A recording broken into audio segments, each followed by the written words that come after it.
Okay, so we are back with Proclus, his commentary on Timaeus. Trying to switch my pronunciation to Proclus rather than Proclus. Again, I'm kind of torn on it because Plato is itself a mispronunciation. Socrates is kind of a mispronunciation. So why pronounce Proclus that way? I mean, Proclus feels more natural to me as a anglicization, but the standard is Proclus, so that's what we'll do. All right, so we'll just get back into it right where we left off.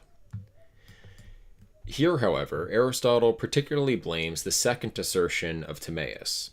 For where is it universally true that what is perceived by opinion in conjunction with sense is generated and corrupted? For heaven is unbegotten and indestructible, though it is perceived by opinion in conjunction with sense.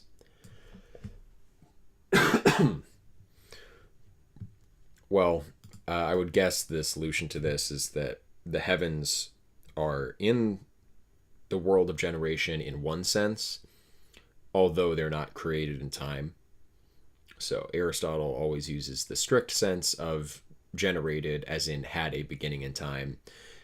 Plato's including perpetual things like the heavenly bodies. So, and Timaeus, in the course of this dialogue, inquires whether the whole heaven was generated. At present, therefore, it must be said by us that generation and corruption subsist according to analogy in the heavens, not only according to motions and mutations of figures, but also because a celestial body is not produced by itself, but alone subsists from another cause. So that's the sense in which it is of the world of generation. It's not a ousia in itself like souls or things above souls. Hence, it is generated as having the cause of its subsistence suspended from another thing different from itself. Since, however, it is not, or rather, it not only subsists from, but is connected by another, not being able to connect itself, and is corrupted according to its own proper reason, on this account, it assumes generation coordinately with corruption. For truly existing and eternal beings generate themselves and are connected by themselves, whence also they are said to be in their own nature unbegotten and indestructible. Yeah, and Timaeus says that explicitly, that the world is destructible, although it will never be destroyed because it's suspended from the benevolent demiurge. So he would never decide to unmake what he's made completely, but of its own nature, the cosmos is destructible. If, however, truly existing being is unbegotten, and therefore subsists from itself, that which does not subsist from itself will not be truly unbegotten. And if that which is truly indestructible is naturally adapted to connect itself, that which is not naturally adapted to connect itself will not be truly indestructible. Heaven, however, but I mean by heaven the corporeal formed nature of it alone, is neither adapted to produce nor to connect itself. For everything of this kind which produces and connects itself is impartible. Hence, it is neither truly unbegotten nor truly indestructible, but so far as pertains to its corporeal nature, it is generated and made. Farther still, as Aristotle himself says, and clearly and generously demonstrates, no finite body possesses an infinite power, but the celestial body is finite and therefore does not possess an infinite power. The indestructible, however, so far as indestructible, possesses an infinite power.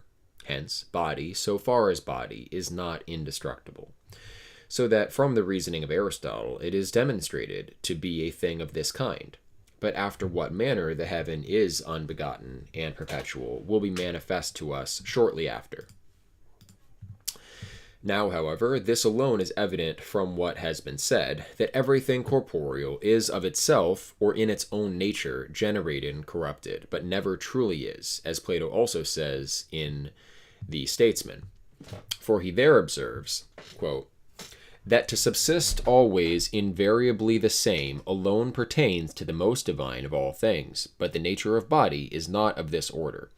That, however, which we denominate heaven or the world, possesses indeed many and blessed prerogatives from its generator, but as it partakes of body, it is impossible that it should be entirely free from mutation.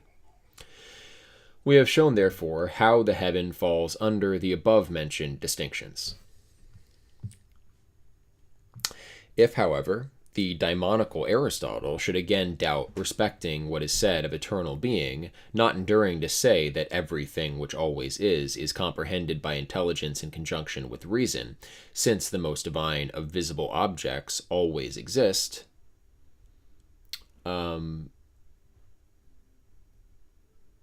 see. Yeah, so that which always is comprehended by intelligence and reason rather than sense and reason. And that makes sense. Hello, Alexandros in the chat. That makes sense for Aristotle because doesn't make sense because the heaven always is, and yet we perceive that with reason and sense rather than reason and intelligence. So Proclus, I should say, is going to respond to this objection by Aristotle. Since the most divine and visible objects always exist, we think it fit that he should not confound the eternal and that which subsists through the whole of time. So it is the case that eternal objects are comprehended by reason and intellect, but perpetual mundane objects, perpetual bodily objects, can still be perceived by reason and sense because they aren't eternal, they're perpetual. So Aristotle is kind of missing that distinction, according to Proclus here. For he also distinguishes eternity from time and attributes the former indeed to intellect, but the latter to heaven and the motion of heaven. That always existing being, therefore, the eternal, is a thing of such a kind as Timaeus defines it to be. Okay, that's a sentence fragment, but whatever. The most divine, however, of visible objects are after another manner perpetual, and not according to an eternal permanency.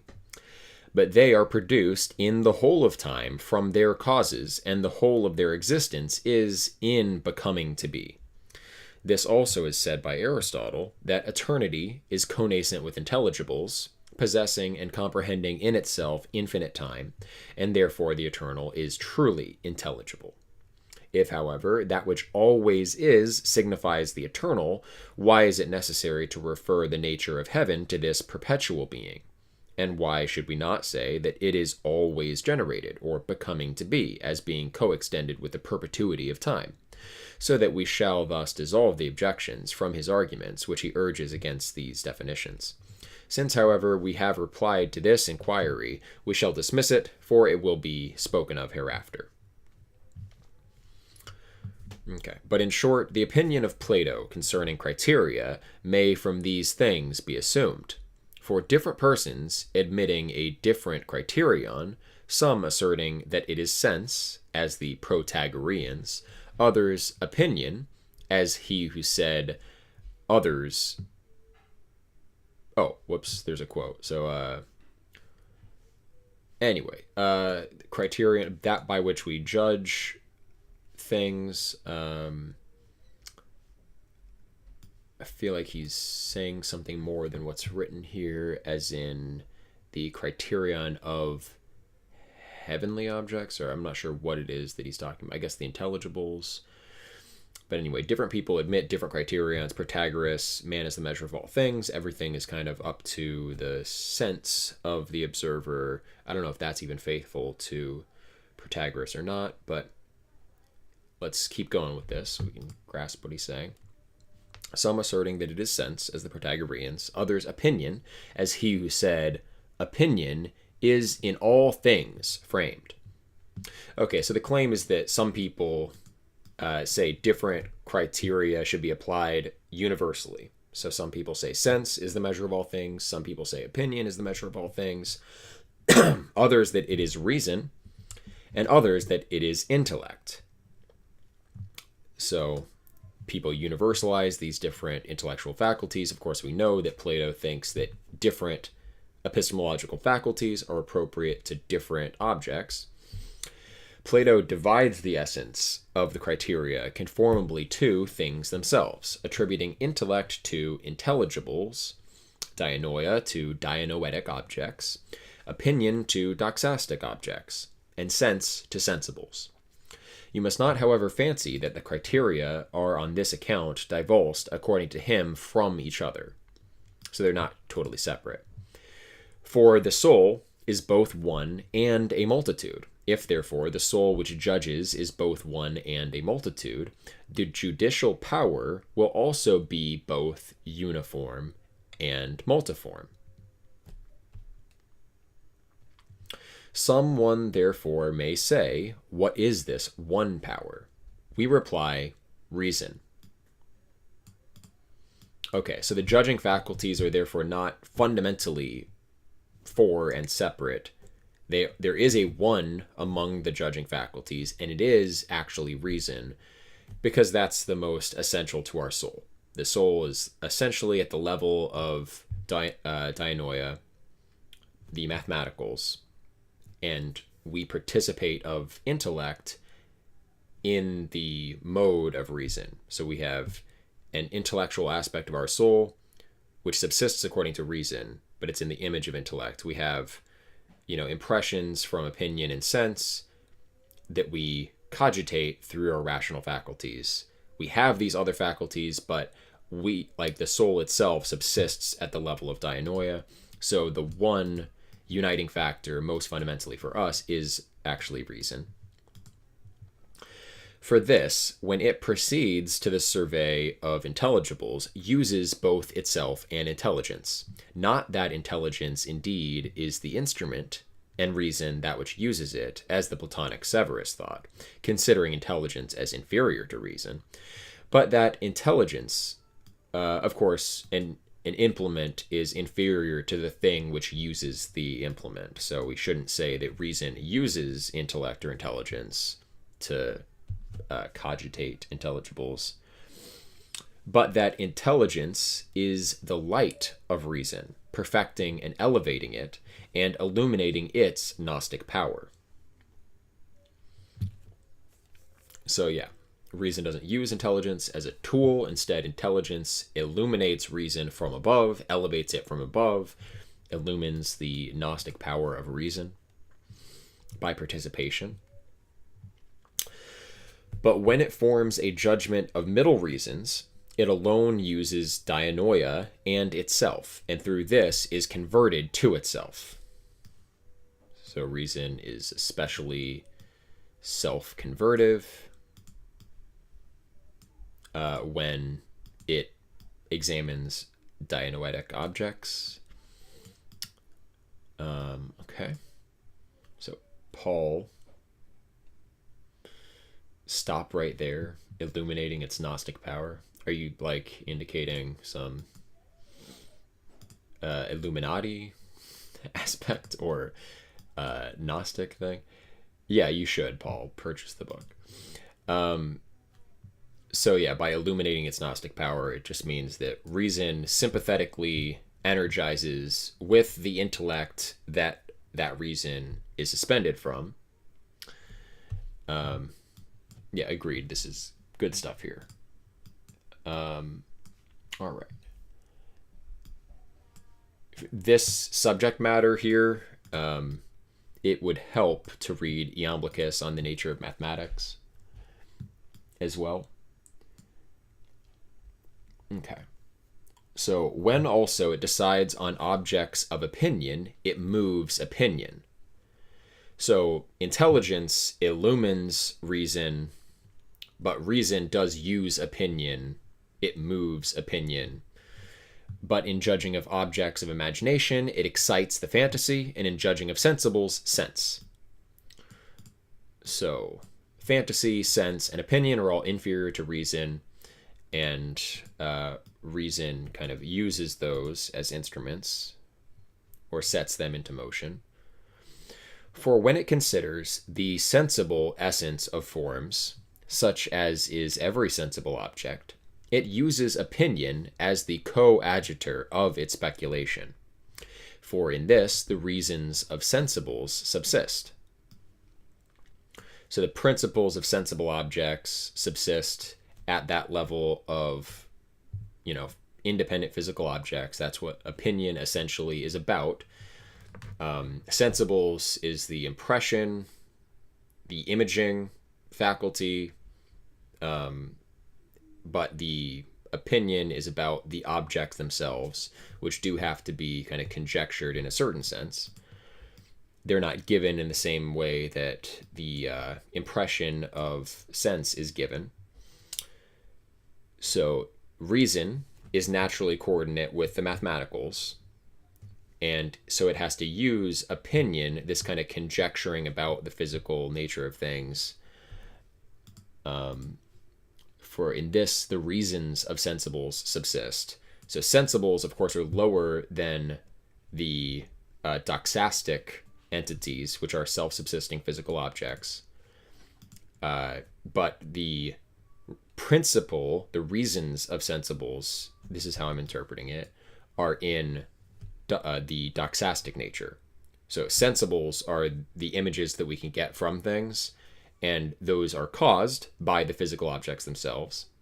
So in order to think about sensibles, we use opinion as the coadjutor of our speculation. So pure reason isn't going to touch on those principles of sensibles. Instead, the conjecture about the nature of the physical reality itself, which is kind of foreign to reason independently, has to be employed. But when it directs its attention to the position or figure of a certain thing, as for instance, to the manner in which the earth is posited, which has in its summit a habitude to the heavens, it then excites the fantasy, in order that it may survey the object of its inquiry, accompanied with emorwoll and morphe, as it is. Okay. So, yeah, reason will employ... Yeah, this is the Thomas Taylor translation. There's a very recent translation, actually, of this that I can't use because it's copywritten on the stream. But it seems like, from what I read, it... that's what I'm talking about, the Tarrant translation. Seems good. It's not just Tarrant, also. The introduction to Tarrant's translation we did read. It's not posted because, again, copywritten. But I'd say it's worth it. And when it considers an eclipse, it employs sense as an adjutor in its observations. Okay. Anyway, we get the gist. Reason uses all of these inferior faculties according to the object that it's trying to perceive or understand. At one time also, it admits the judgments of the second powers, but at another, it blames the errors which they frequently happen to commit on account of the instruments. So sometimes it admits the judgment of sense, or of fantasy, or of opinion, but other times it blames them because we have optical illusions or various failures of sense, opinion, and imagination. Concerning the criteria, therefore, thus much may suffice for the present, for we have discussed these things more copiously in our commentaries on the Theaetetus, which have sadly been lost, but okay. From what has been said, however, the great accuracy of the before-mentioned definitions is evident. But if you are willing, we will also survey the same thing according to another method. I say, therefore, that the nature which is primarily perpetual being, that's, I guess, interesting then. So this is like, I think Proclus was 28 or 29 or late 20s when he wrote this. So he wrote his commentaries on the Theaetetus when he was even younger. But if you are willing, we will also survey the same thing according to another method. I say, therefore, that the nature which is primarily perpetual being is that which is eternal according to all things, viz., according to essence, power, and energy, and that the nature which is simply generated is that which receives all its essence, power, and energy in time. So we have the eternal versus the generated in its strictest sense. One is eternal in all respects, essence, power, and energy. The other is receptive in all respects, essence, power, and energy. So there's inherent, in this way of framing it, correlation between the active and the intelligible, and the passive and the sensible, which makes sense. So let's see. For it is necessary that the former should be wholly eternal, but the latter wholly temporal, and that the former should be at once everything in a self-subsistent manner, but that the latter should have its hypostasis suspended elsewhere than from itself, and consisting in an extension of existence. Since these, however, are the extremes, the media are things which in a certain respect participate of a portion of being, and in a certain respect communicate with generation. But again, there are two natures which participate of neither of these, one in consequence of being superior, but the other through being inferior to them. Right. Okay, so for matter is neither being nor that which is generated. It's inferior to the generated world, because matter itself, if it existed in itself, wouldn't be generated. It's kind of one thing. It's not eternal in the same sense as intelligibles are eternal, but it's non-different in the way that or not in the way that bodies inherently go through changes because of their indefinite material substrate. But matter itself doesn't undergo those changes. For it is neither comprehended by intelligence nor is sensible. And so again, sensibles are kind of correlated with the world of generation here. And matter is inferior to sensible nature, and so isn't generated. It's inferior to the order of generation. And this also is true of the one. So the one is beyond eternity. Being itself is eternity itself and measures eternity. But the one is superior to eternity, as Parmenides demonstrates of both these, of the latter in the first and the former in the fifth hypothesis. The fifth hypothesis of the Parmenides, of course. Perpetual being, therefore, is the whole of the intelligible, and the whole of the intellectual genus, every supermundane intellect, every intellect participated by divine souls, and every intellect which is called partial, and is participated by angels and daimons, and by partial souls through angels and daimons as media. Okay, so the idea is that, well, of course, in general, the intelligible, perpetual being, or eternity, which is kind of being glossed here, applies to intelligibles and intellect as it's participated by these various ranks, divine souls, angels, daimons, and partial souls through angels and daimons, which implies we participate of our intellect mediated by our presiding daimon.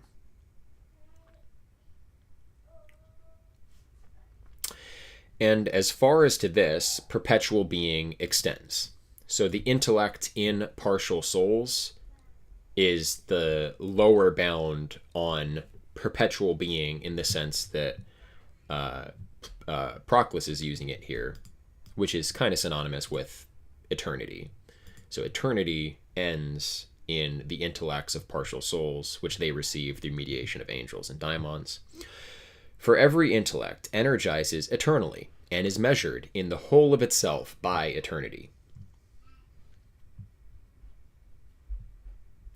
But that which is generated is everything which is moved in a confused and disorderly manner, and which in conception is Geez, I'm like not reading. And which in conception is surveyed prior to the production of the world. Okay. Likewise, everything which is properly generated and corrupted, heaven and all these sensible and visible natures. Okay, so generated applies to confused motion, which we can think of. That's like not matter itself, but something like the indefinite quantum, or in the Theaetetus and in the Timaeus, Plato discusses this. Above like matter itself, there is the kind of swirling, quantum substrate of body. It's like the simplest body in one sense, and yet it's not yet attained to the level of body. So that is the lower limit of generation. Matter is inferior to that, but the like most basic manifestation of matter plus quantity is the quantum, as we saw in Thomas Taylor on Aristotle. So that's that disorderly motion, and we can conceive of that conception of the indefinite motion prior to the production of the world, meaning there is this, and this is how I think it's described in order of events in the creation story in the Timaeus. Prior to the creation, just like in the Bible, there is like the deep, or that indefinite swirling motion, and then the introduction of order. So that's the lower limit of generation. Likewise, generation includes everything which is properly generated and corrupted, heaven and all these sensible and visible natures. Timaeus also defines that which is simply generated and that which is simply perpetual being to be these. Right. Okay. But the intermediate natures are those which communicate with both these, and on each side of them are the natures which participate of neither of these.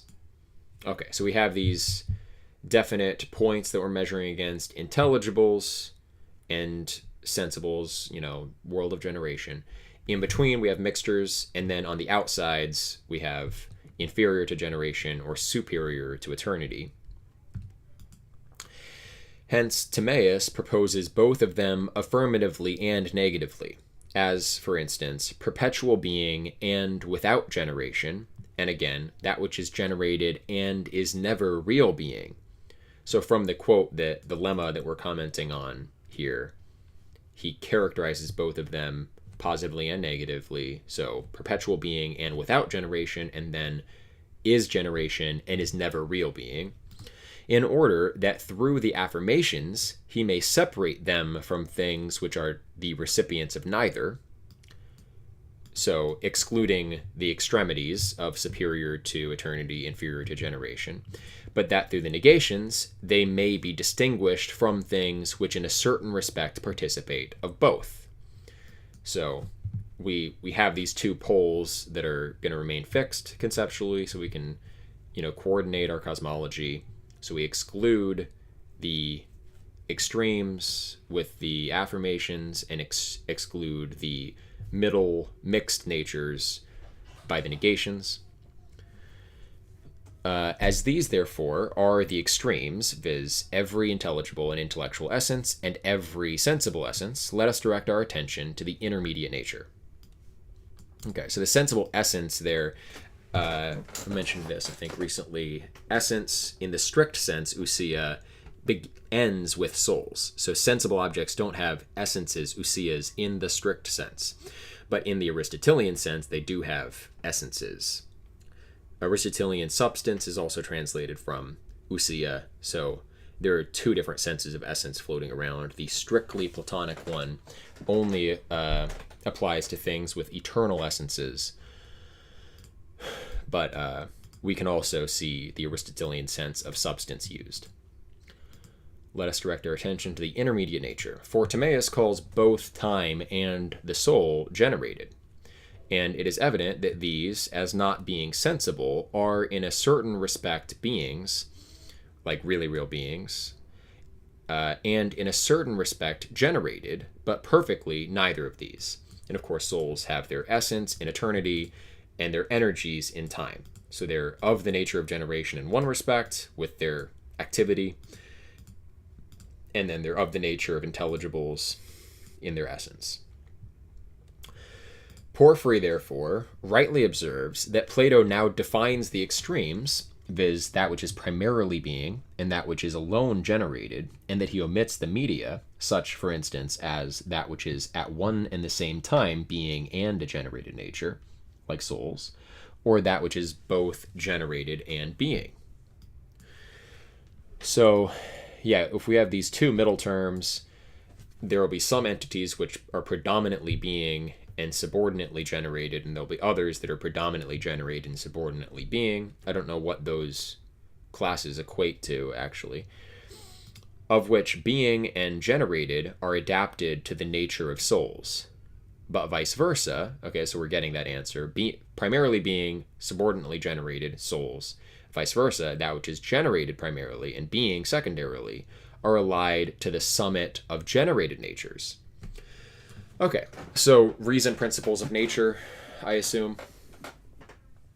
Spermaticus logos would be primarily generated, but also eternal in some sense. Remember, Timaeus treats even the habits of nature as perpetual.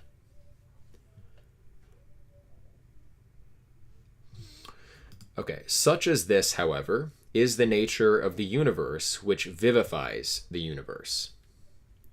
So he's giving that example. The nature of the universe is of the nature of generation in one respect, but it's also truly existing being to a lesser extent.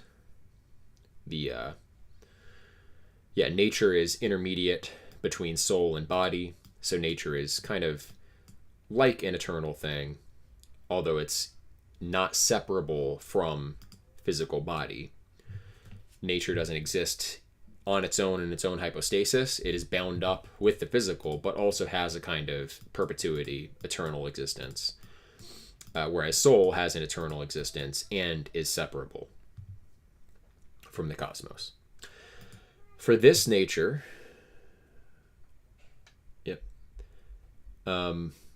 Paul Best, I think all souls, strictly speaking, would be primarily being, secondarily generated. And then we're getting that the nature and presumably reason principles of nature, the logos or logoi of nature, would be primarily generated because they're bound up in the physical, but secondarily real being because the forms of them are eternal.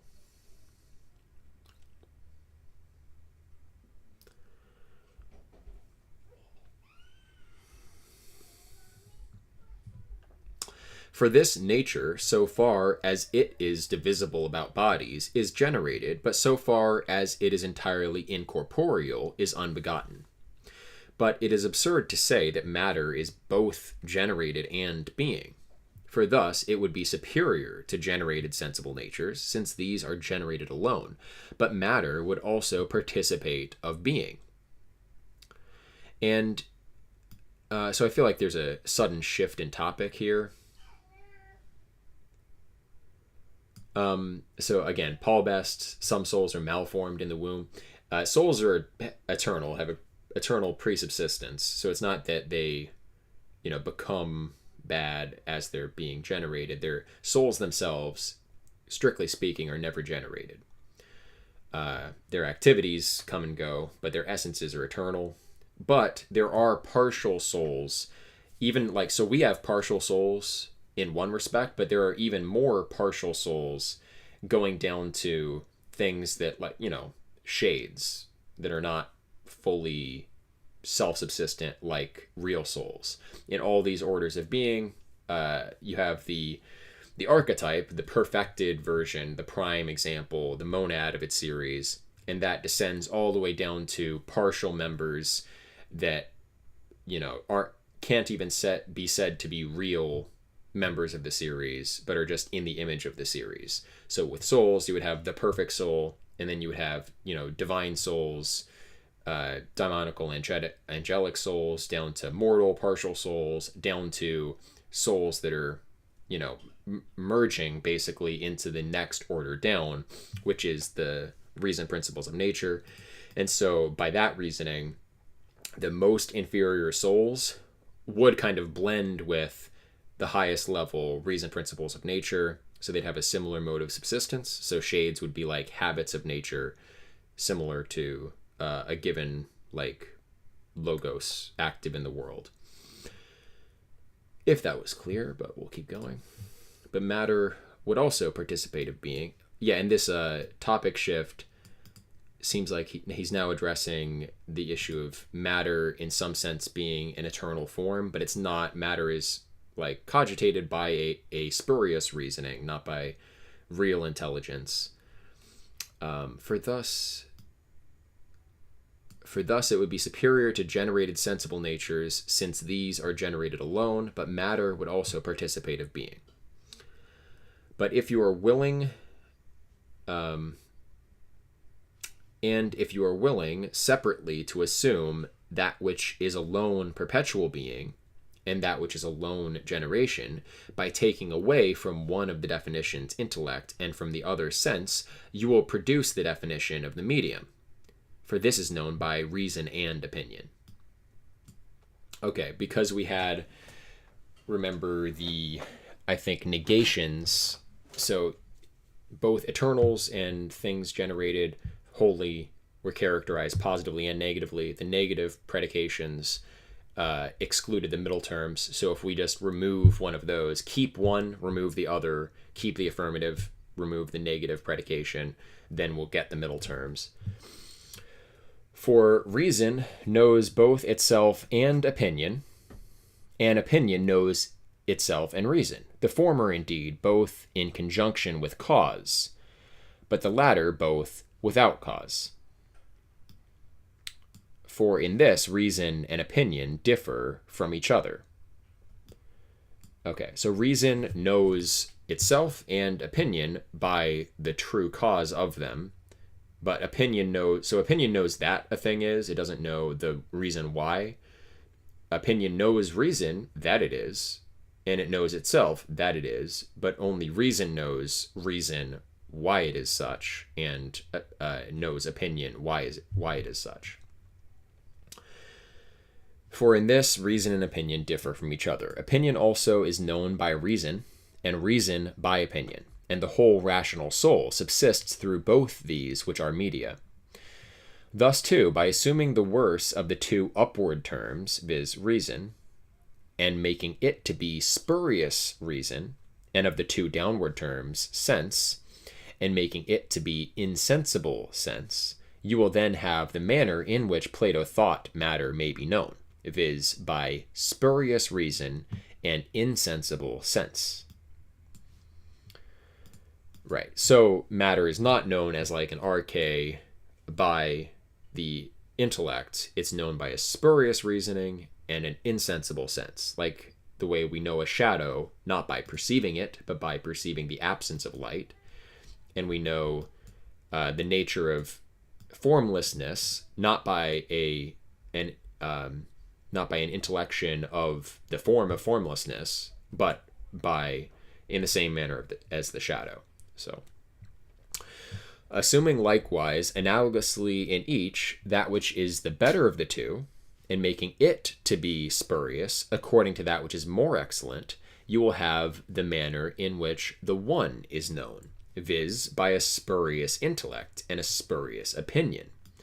So interesting, he's flipping that around. I don't think Plato ever says that explicitly, but we know matter by spurious. So he's like assuming a knowledge of the divided line, right? We have the two top members, intellect and reason, and then the bottom members, opinion and sense.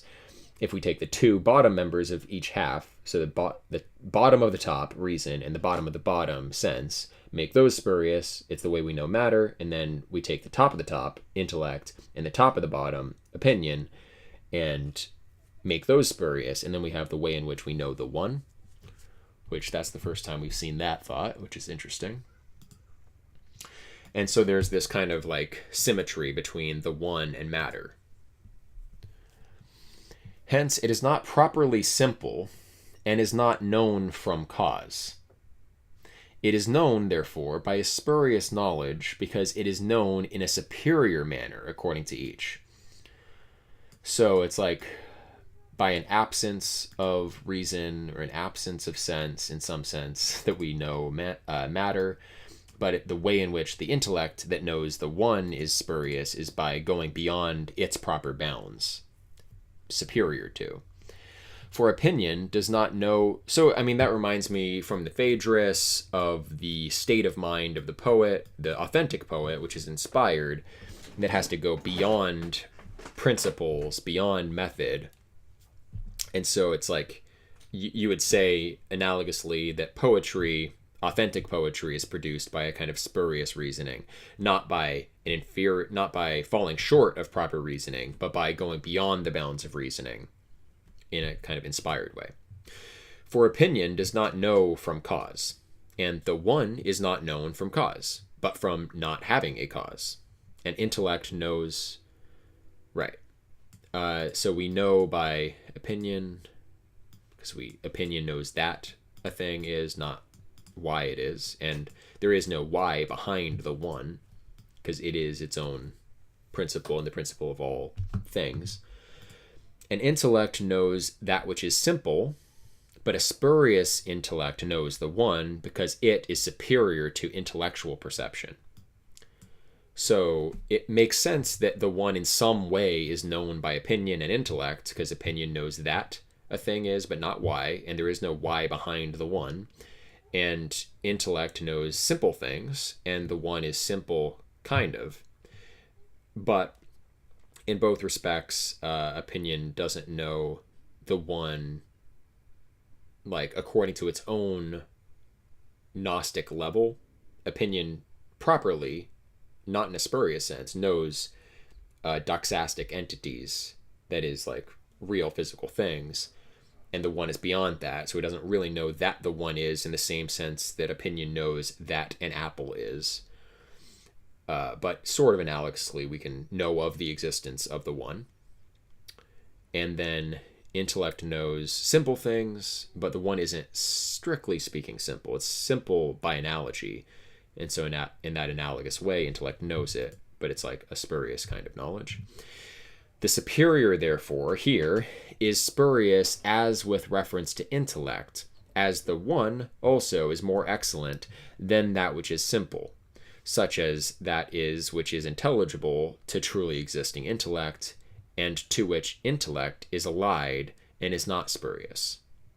It perceives, therefore, the one by that in itself which is not intellect. But this is the one in it, according to which also it is a God. Yeah, so it perceives the one not by the intellect in itself, but by the one of itself, which reaches beyond itself. So it's a spurious intellect in that it transcends intellect, strictly speaking. And we're at the next lemma. And I'm tempted to stop, but I don't think we've been going that long. We've been going 43 minutes. Actually, probably better to stop, so that because we'll end up just rereading this lemma next time anyway. Okay, well, there is some of that. We've had the division between intelligibles and sensibles drawn. We have the things superior to intelligibles, inferior to sense, and the media between them.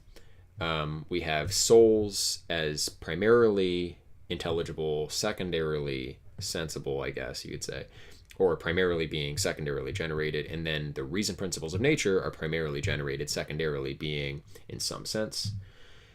And then we have the way in which the inferior and superior orders are perceived, and we've got more specific on that than we've seen elsewhere. So matter is known by a spuriosity that is inferior to its proper level. So it knows by a reason that falls short of proper reason, and by a sense that falls short of proper sense. And then we know super intelligible things, if you can even say that, by an intellect that goes above intellect, and by an opinion that goes above opinion. So that's pretty cool. That's a schema to remember. and we'll go ahead and wrap up. So thanks everyone for participating. We'll come back to this next week, or